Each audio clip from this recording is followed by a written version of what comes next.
Myanmar और Thailand में शुक्रवार को आए जबरदस्त भूकंप से कई इमारतें जमींदोज हो गई और भीषण तबाही मची।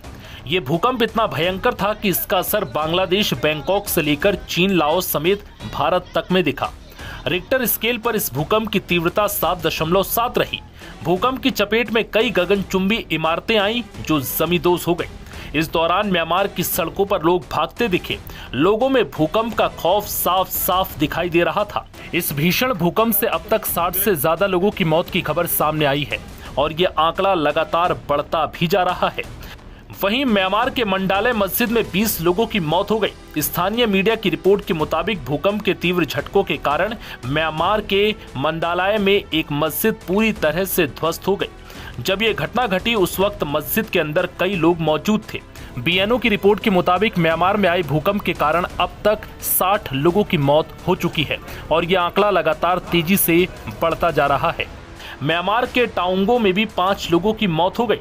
थाईलैंड की राजधानी बैंकॉक में भूकंप से बड़ा नुकसान हुआ।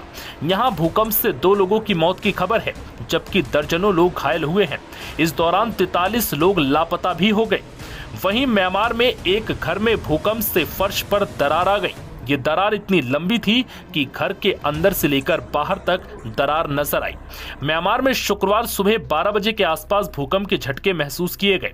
म्यांमार के बाद थाईलैंड, बांग्लादेश, भारत और चीन में भी भूकंप से धरती हिली, लेकिन सबसे ज्यादा नुकसान म्यांमार और थाईलैंड में हुआ।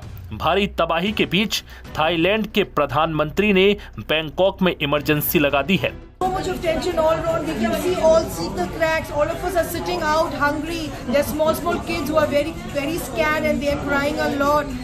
The situation is very bad. The Prime Minister has announced for an emergency and we all are praying hard. Please everyone pray hard for Bangkok, Thailand. Bangladesh में भी भूकंप के झटके महसूस किए गए। यहां रिक्टर पैमाने पर तीव्रता 7.3 रही। ढाका और चटगांव समेत बांग्लादेश के कई शहरों में भूकंप के झटके महसूस हुए। हालांकि इससे अभी तक किसी के हताहत होने की खबर यहां सामने नहीं आई। थाईलैंड और म्यांमार के कई शहरों में इमारतें ढह गई। बैंकॉक में टावर जमींदोज हो गए जबकि दर्जनों लोग लापता हैं। बैंकॉक में जो निर्माणाधीन इमारत जमींदोज हुई है उनमें कई लोगों के मलबे में दबे होने की आशंका है।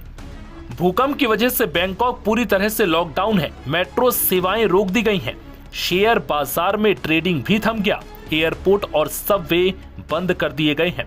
वहीं प्रधानमंत्री नरेंद्र मोदी ने म्यांमार और थाईलैंड में भूकंप के बाद की स्थिति पर चिंता जाहिर की। उन्होंने कहा कि म्यांमार और थाईलैंड में भूकंप के बाद की स्थिति पर चिंतित हूं।